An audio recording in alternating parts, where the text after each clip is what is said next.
We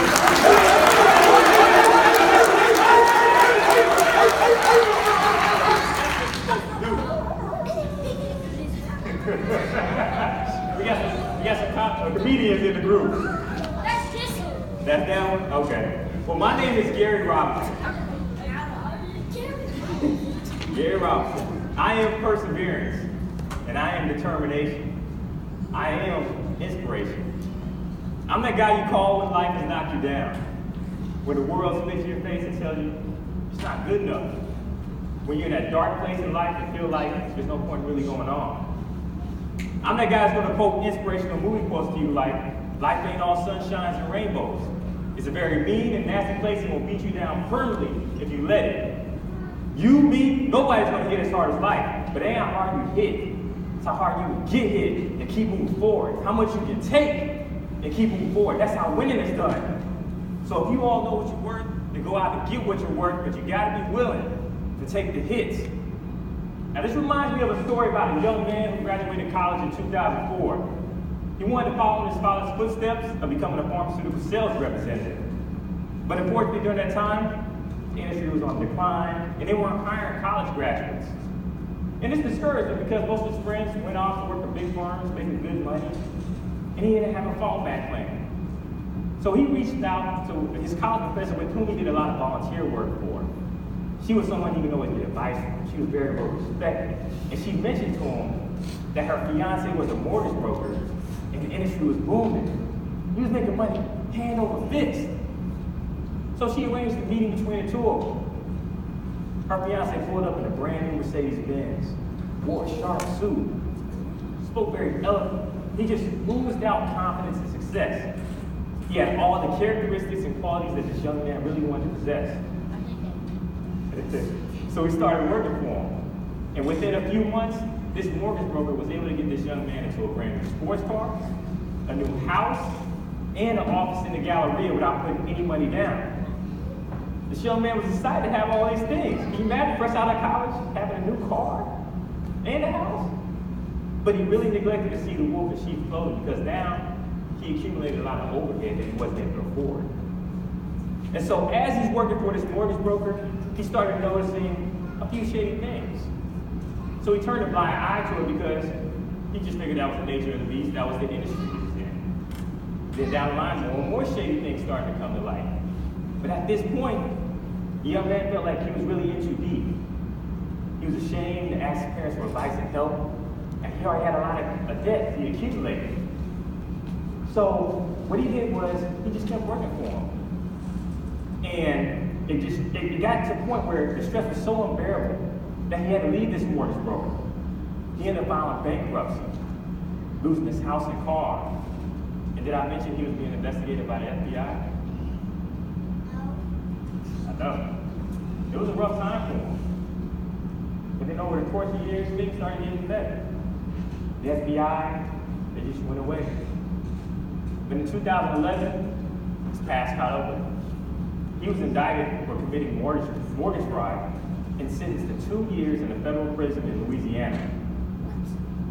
Yeah. So what do you think's going on with this young man now? Because the truth be told is, well, go ahead. Let me hear what you got to say. I think that guy ain't working for him. The guy who he was working for, then? That's a good point. He was. You go ahead.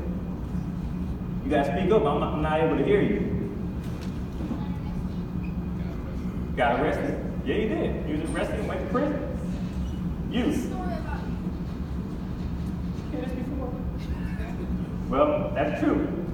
This is a story. That, the man right here that's standing in front of you is that young man. Yeah. I went to prison for 2 years of my life for something I did when I was 23 years old. I was young, dumb, and stupid. You know, a lot of people say that you're not living life unless you have some regrets. Well, this is one of the regrets that really hurt me to the core. I had to watch tears in my mother's and my wife's eyes as I drove away to commence my 2-year prison sentence. But I'll tell you what really messed me up the most. I've only seen my father cry twice in his life. Once, when his father passed, and the second, when we said our goodbyes at a gas station outside of Park, Louisiana, that moment knocked the wind out of me. And I'm sorry, Pops. It made me realize that my greed and my impatience to hurry up and achieve success caused those tears of pain. And when I was in prison, I had a lot of time to think about those moments. They kept replaying over in my mind, and they still haunt me to this day. So I knew that in order for me to dig myself out of this hole I was in, I was going to need a plan. Listen to that buzzword, plan. I was going to need to look deep inside myself and figure out what gifts that I had to offer this world. And one thing I kept hearing from a lot of people is that I inspire them. Some I inspired through words, and others I inspired through actions, but nonetheless, I was and still am an inspiration. So right before I got out of prison, I made myself a promise. When I got out, I was going to be the best husband, and the best father I could be. Whatever job I worked, I was going to work twice as hard as my counterpart and my competitor. I was going to get more involved in the fraternity. I was going to do more community service and speak to young men just like yourself and inspire them to be their best. And so far, I've been sticking to my plan, and it's been leading me to some unexpected blessings. For instance, I was able to have another beautiful baby boy that I was able to experience things with that I didn't get a chance to experience with my oldest. Those precious moments that most fathers got to have with their little ones, I didn't get to have because I was in prison. I missed my firstborn's first footsteps. I remember it like it was yesterday. My father, my mother, and my wife came up to visit me in prison. And my wife pulled me to the side. She said, "Look, I got something to show you." And I'm like, "Oh, what is it?" Because the only thing that happens is negative stuff in prison. You have no control of the outside world, bills, whatever. I thought it was divorce papers. And then she puts my son on the ground, and he starts walking. And then he starts cheesing and smiling. I start crying. I started crying. My mom started crying. My wife started crying. My dad, being a man's man, he just got up and did one of these. With a handkerchief, he walked to the restroom. You know how it is. But because I stuck with my plan, God blessed me with that time back. I was able to experience seeing my youngest first footsteps, first word, first two that keeps me up all doggone time. Yes. 3.5 years ago, I started working for my current company. I took over a territory that nobody wanted and was never profitable. The CEO pulled me to the side on my first company expo and said, "Look, Gary, I spoke to your manager already about this. I just think your territory is a waste of time. There's too many contracts you're up against in Louisiana. It's never been profitable for us." Keep in mind, I just came on board 3 weeks prior, and he's telling me this. And so I was just like, oh, man, I was a little discouraged. So, but I had to reach back to myself and think, and remember what I told myself when I was in prison. I said I was going to work twice as hard as my counterparts and my competitors. So the first year, I was ranked last, 40 out of 40 sales representatives. The second year, I increased my profitability by 232%. And then last year, I was ranked number 8 out of 40 sales representatives. I received the single largest purchase order in the history of the company, and they've been around for 50 years. At the last company expo, during the president's closing remarks, he started sharing with everybody how proud he was of me. That I was able to penetrate markets that they hadn't touched before. Higher education. I brought in all new clients. And meanwhile, while he was giving those remarks, I was looking at the CEO with a little smirk on my face. Like, look at me now. That's what? Yeah. I said that. But because I stuck with my plan, God blessed me with the perseverance and determination to build a territory that had an annual revenue of $100,000 a year and take it up to $2.5 million a year within 3 years. Because I had stuck to my plans I got more involved in fraternity when I got out of prison. About 2 years ago, the Bosses, which is the president chapter, asked me to become the social action chair. You know, I accepted this position because pretty much we coordinate all the community service events. And God blessed me with another gift a year later. My chapter named me Omega Man of the Year. Now, because of my involvement in the community and in the fraternity, it afforded me the opportunity to come out and speak to you gentlemen today. Now, I may not be a great motivational speaker like Eric Thomas or Les Brown, but I do have something to offer you from the heart, and that's inspiration to keep moving forward regardless of your past or your present circumstances. And I'm here, actually, we are all here today to show you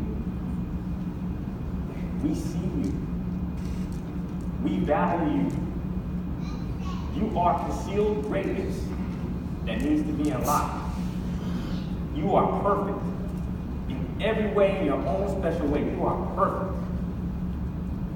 So in closing, I want to share an excerpt from one of Dr. Martin Luther King's speeches called What's in Your Life's Blueprint. It goes, now each of you is in the process of building the structure of your lives. And the question is whether you have a proper, a solid, and a sound blueprint. Now I have a few things that I want to suggest that should be in your life's blueprint. Number one, you should have a deep belief in your own dignity, your own worth, and your own somebodyness. Don't ever allow anyone to make you feel like you're nobody. You should always feel that you count. You should always feel that you have worth. You should always feel that your life has ultimate significance. Secondly, or what should be in your life's blueprint, is the basic principle of determination to achieve excellence in your various fields of endeavor. You are going to be deciding as the days and as the years unfold what you will do in life, what your life's work will be. Set out to do it well. And I say to you, my young friends, doors will be opening for you. Doors of opportunity will be opening that weren't open for your mothers and your fathers, and the great challenge you'll be facing is whether or not you'll be ready to face those doors as they open. And when you discover what you would do in life, set out to do it as if God Almighty called you at this particular moment in history to do it. Don't just set out to do a good job. Set out to do such a good job that neither the living, dead, nor unborn can do an even better one. If it falls in your lap to be a street sweeper, sweep streets like Michelangelo painted pictures. Sweep streets like Beethoven composed music. Sweep streets like Leon Price sang at the Metropolitan Opera. Sweep streets like Shakespeare wrote poetry. Sweep streets so well that all the hosts of heaven and earth will have to pause and say, here lived the great street sweeper who swept this job well. If you can't be a pine at the top of the hill, be a shrub down the valley. Be the best little shrub on the side of the hill. Be a bush if you can't be a tree. If you can't be a highway, just be a trail. If you can't be a sun, be a star. For it matters not the size of the winterfell, just be the best at whatever you are. That's it. Thank you.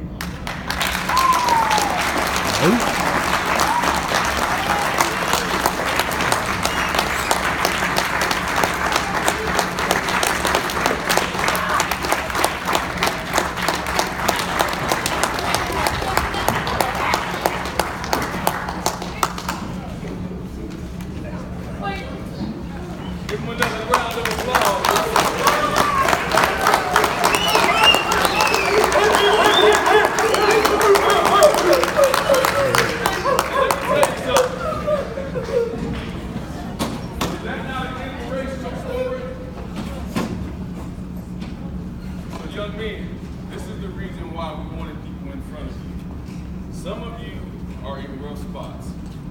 Some of you have hit walls. Some of you have yet to hit walls. But when you do, there are people that you can call on that will help. There are examples that people have provided you today that I hope you have put in your tool chest. I'm looking for somebody and I don't see him.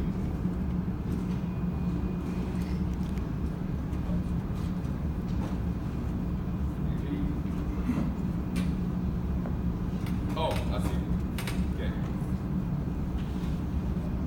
There are things that you will face and come in front of that other people have seen you through. Don't think you're the only one that have faced this. There's people out there that you can talk to. There's people out there that don't have fathers or that did have fathers that were not good examples. There are people out there that have been where you are.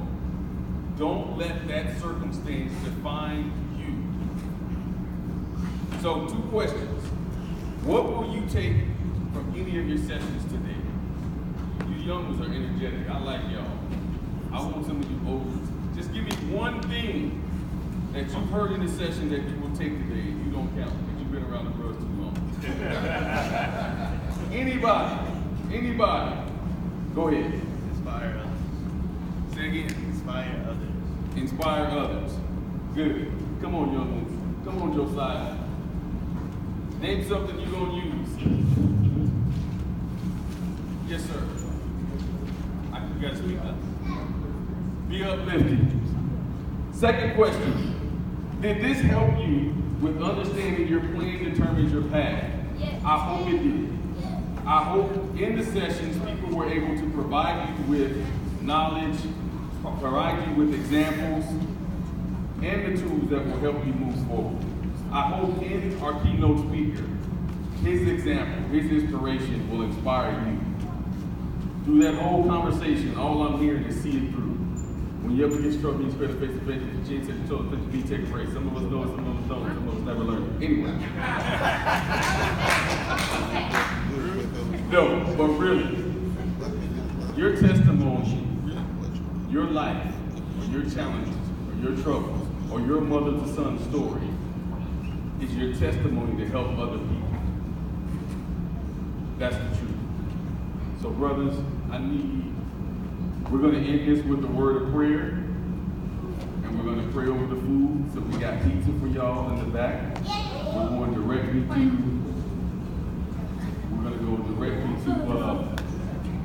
the cafeteria after this.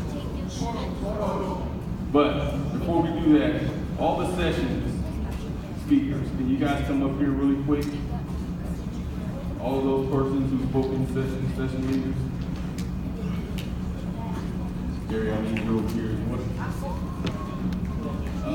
Did he leave already? Left?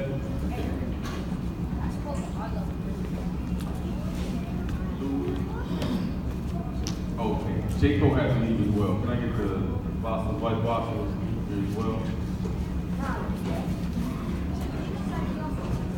So I just want to say thank you to these gentlemen for definitely giving us their time, definitely working with us, definitely providing you with tools that hopefully you can be able to use moving forward. I say thank you to them. Let's give them a round of applause.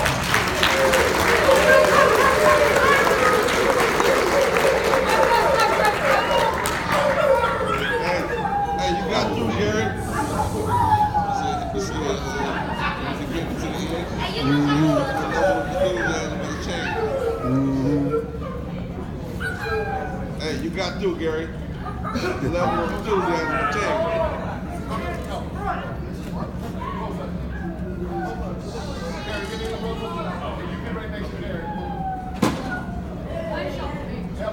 Doing it. Doing what he do. Close the gap.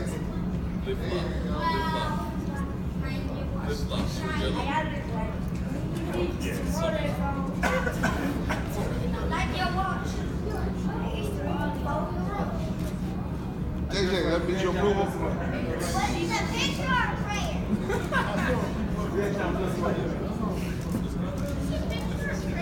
You know he's gonna do something.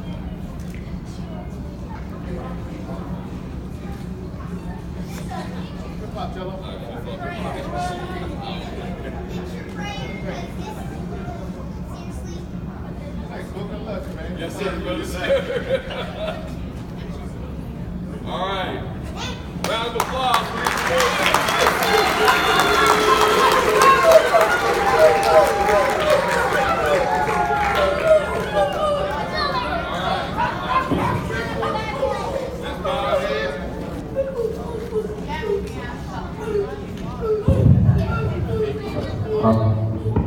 Obviously, it sounds like you guys had a great time. I did. That's good. We're going to say to God be the glory in all that we do. First of all, we want to thank you brothers and all the brothers in Omega for making this happen. By the grace of God, we want to thank Him for bringing us all together. So when we bow our heads in prayer, we want to first give him praise for allowing this opportunity and allowing these brothers to come and take out their time to speak to people. Keep talking. And then the second thing is we want to ask him to thank him for what we have received and pray that it is planted within us, that we will take it out and share it with some of our friends. Amen? Amen. Father, again, once more we come before thee, just giving you praise and thank you for all the things that you have done for us today. We thank you for these young ones, oh Heavenly Father. You said these are your children, these are your gems. And Master, we was careful, or we pray that we were careful in handling them in the way we would allow us, in the way that you would have us to handle them. Teach them in the way that you would have them to go. Master, we ask you to bless and keep them, each and every one of them. We pray, oh Heavenly Father, that you build a hedge of protection all around them. Let this be the seed that grows in this community, oh Heavenly Father, and take it out beyond this place. Dear Master, again, we want to thank the brothers that took out their time to come and share a word with these youngsters to help them and show them a way to be a testimony to the life that is hard sometimes on this side of heaven. Dear Master, we want to pray that you bless the food that we're about to receive. Pray that it nourishes the bodies for which our spirit resides within. Oh, Master, yes, but not less being mindful of those who have not. We pray that you bless them as well. And Father, we pray that we pray not amiss, but we pray according to God's divine will and purpose. But nonetheless, not as we will in all things, as thy will be done, do we pray and ask it all. In the mighty name of Jesus, and the body say, Amen.